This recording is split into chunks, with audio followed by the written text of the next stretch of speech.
arrancamos. Es una columna que está hecha en vivo, porque acaba de hablar Cristina, ¿no? Totalmente. Dicho sea de paso, si podemos tener, no sé si en cámara, pero sí en un televisor por las dudas, de que haya alguna novedad. Yo lo voy a seguir acá en pantalla Bueno, y espectacular. si hay algo lo mandamos Si enseguida. justo me estoy hablando de una pelotudez y la realidad está diciendo algo completamente distinto. Puedo ponchear un poco también al mismo tiempo que hagas tu Bueno, editorial para si mostrar yo un poco. estoy diciendo que Cristina no se presenta y Cristina se presenta, Paramos todo. te habilito que digas, dejá de decir pelotudeces, Matías, la realidad te estás desmintiendo porque, bueno, no. A diferencia de otros militantes, otros dirigentes del trotskismo, yo no tengo ningún problema en que me contradigan, no me siento nadie más que nadie, la verdad. Así que si digo Nuestro pelotudeces, grafo avísame. igual ya es bastante contundente, digamos, ¿no? Por decirlo de alguna Por manera. eso, sí, no. Sí, tal cual. Nosotros no nos jugamos con nuestro análisis partiendo de que por un conjunto de determinaciones, no es que... Esto no es tirar y mandar fruta, o sea, acá No. hay Nos podemos equivocar, suma pero... verdad. Nos podemos equivocar, pero partimos de un montón de elementos para no hacerlo. Pero la realidad siempre es más compleja.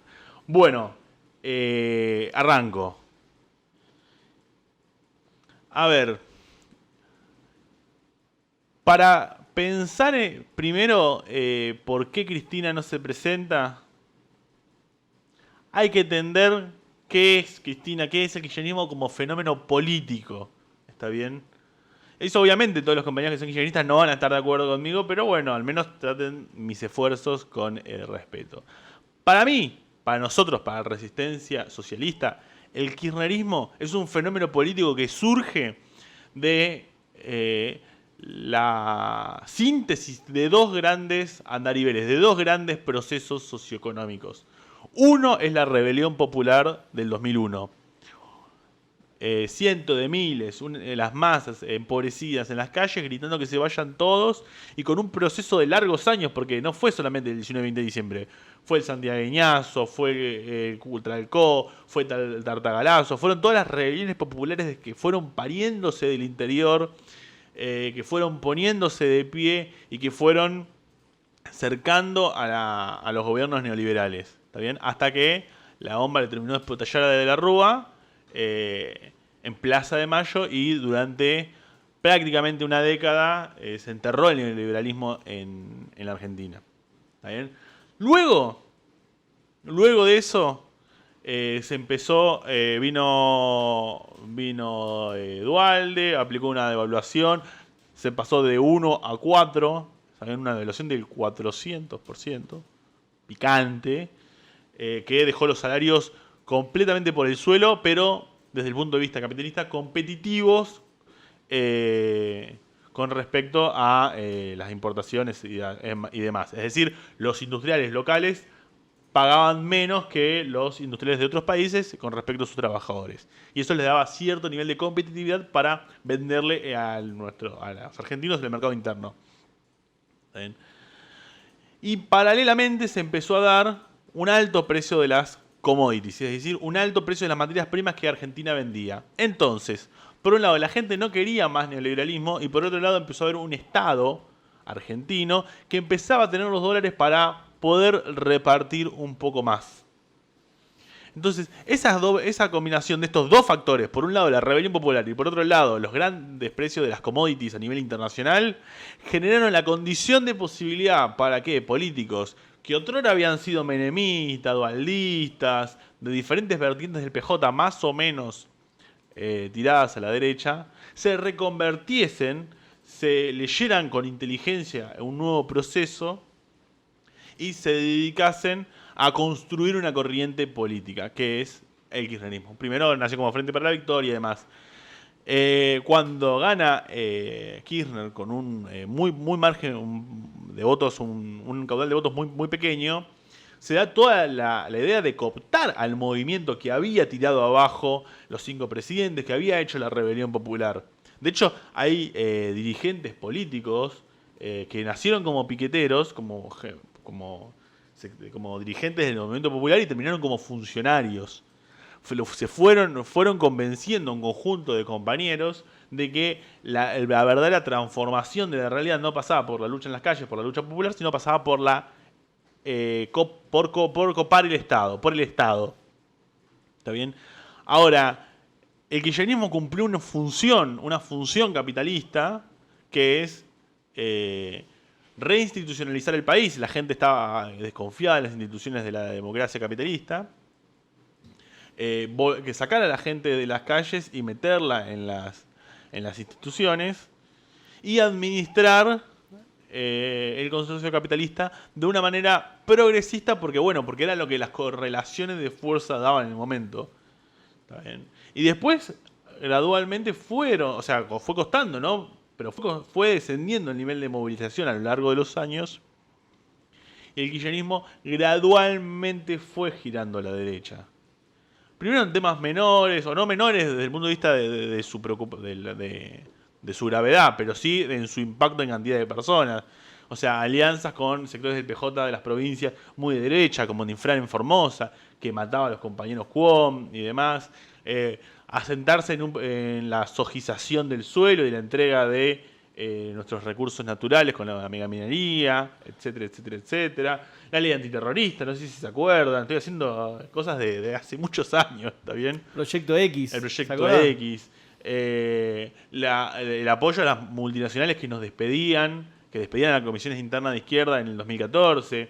Luego que nosotros íbamos a las rutas y nos sacaban con Bernie, el gendarme Carancho, todo el 2014, etcétera, etcétera.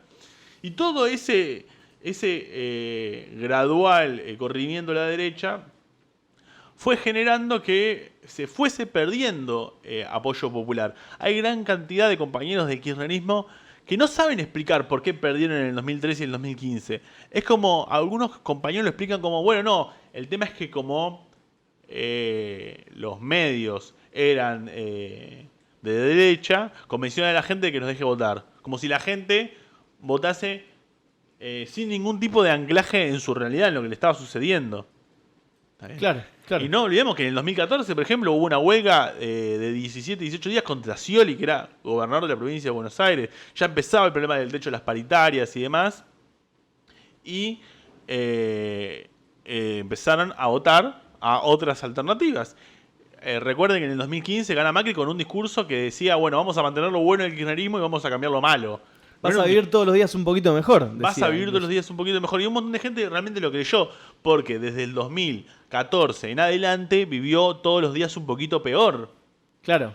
O sea, el kirchnerismo, y a su vez, ¿por qué vivió un poquito peor? Ahí volvemos a las dos variantes que habíamos dicho que habían creado el kirchnerismo. Por un lado, la rebelión popular, y por otro lado, los superprecios de las commodities. Por un lado, la rebelión popular había sido institucionalizada y había menos niveles de movilización. Y por otro lado, los precios de las commodities empezaban a bajar porque se empezaba a desacelerar China. Que dejó de crecer a los 2 dígitos y empezó a crecer a 1 dígito solo. China era los que nos compraba la soja para los chanchos, etcétera, etcétera, etcétera. Entonces, esa combinación fue haciendo que se quede cada vez con menos caja en kirchnerismo y que a la hora de repartir, elija repartir en contra, más en contra de los trabajadores. Obviamente, en el medio estuvo el conflicto con el campo, ¿está bien?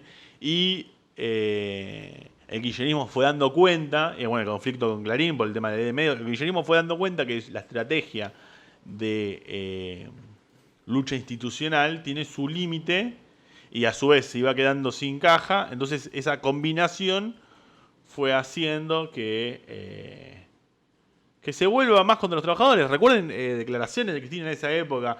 Los docentes laburan tienen 4 4 horas. meses de vacaciones y laburan 4 horas. Claro, 4 horas.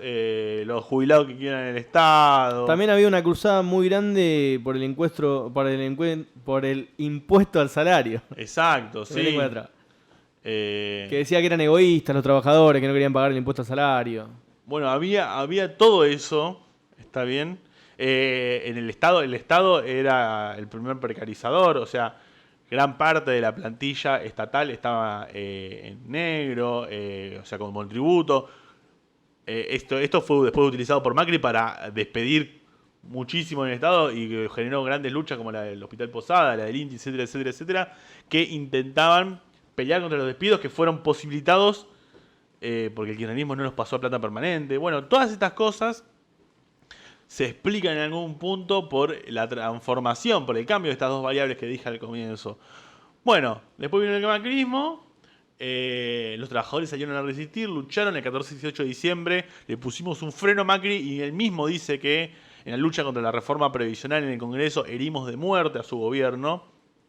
Y en esa circunstancia, cuando cuando el establishment, cuando la clase dominante de este país vio que la cosa se desmadraba, volvieron a sentarse con el peronismo y dijeron, bueno, si encabeza uno más amigable con los mercados, puede ser.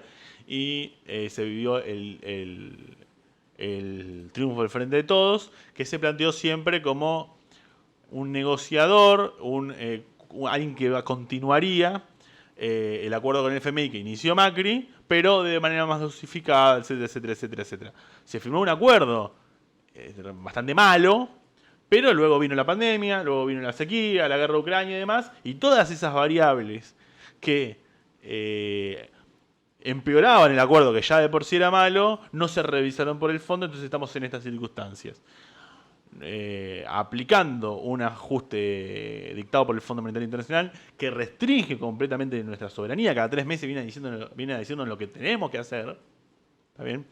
Y en ese escenario, si Cristina tuviese que afrontar una elección y tuviese incluso la posibilidad de ganarla, que igual sería dificultoso porque el gobierno viene siendo muy malo, viene agrediendo muchísimos sectores populares, luego debería completar el acuerdo con el FMI y aplicar la segunda parte del acuerdo, que tiene una particularidad, que es que ya no debemos una deuda con el FMI, sino que debemos 2.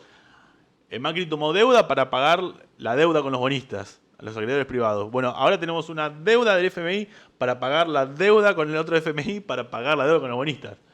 Y toda esa masa de deuda, lo que el FMI, que no le interesa que le paguemos, lo que le interesa es condicionarnos, lo que le interesa es doblegarnos, doblegar nuestro país y ubicarlo en el rol que necesita a nivel de la economía mundial, que es el rol de la exportación de materias primas. Territorio de sacrificio, no me acuerdo quién usó esa palabra, pero era interesante, territorio de sacrificio. Bueno, o sea, eso lo dice hasta Máximo Kirchner. Nos vienen a discutir deuda y terminan llevándose el litio y no nos dejan acá hacer la batería y no podemos discutir el impacto ambiental.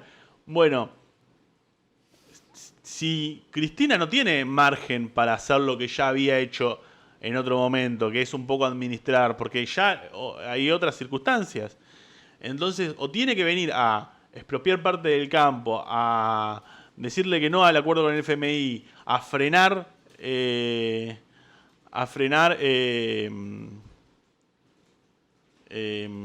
la discusión sobre el tema de los recursos naturales y demás, o tiene que venir a lo contrario, a aplicar el ajuste con el FMI, dejar que se lleven nuestros recursos naturales y demás. Y si Cristina hiciese una cosa, no sería el kirchnerismo que conocemos, sería otro fenómeno, habría que rediscutirlo, nos parecería genial, pero teniendo en cuenta lo que es el kirchnerismo en su totalidad y en su historia, y lo que hizo el Frente de Todos como ejemplo concreto, que también es el gobierno de Cristina, implicaría lo segundo, implicaría aplicar un ajuste y demás y terminar de reventar el capital político que le queda al kirchnerismo, que le queda a Cristina, que es una de las grandes perdedoras de todo este gobierno del Frente de Todos. ¿Por qué? Porque entró con un capital político y se va con menos de la mitad de lo que entró, a nivel de caudal electoral, a nivel de apoyo, etcétera, etcétera, etcétera, etcétera. Es en ese sentido que veíamos que Cristina no se iba a presentar para aplicar un ajuste y que en algún punto, muy probablemente, termina apoyando a Sergio Massa o a Scioli y demás para esto. Algo que ya hizo no solamente con Alberto Fernández, sino con Scioli la primera vez. Claro. Entonces, no, algunos compañeros kirchneristas me dicen, no, bueno, pero Cristina es genial, es un cuadrazo, pero elige mal.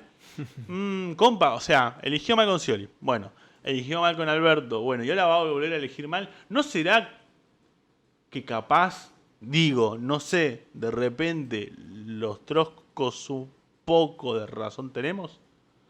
¿No será? Digo, no sé, dejo la pregunta. Y esto nos lleva a que, en vez de estar esperando que Cristina nos salve y demás, tal vez todos juntos, lo que queremos, lo mejor para los trabajadores, tengamos que pensar en una nueva organización, en un partido de trabajadores que se plantee como primera medida resistir a lo que se viene.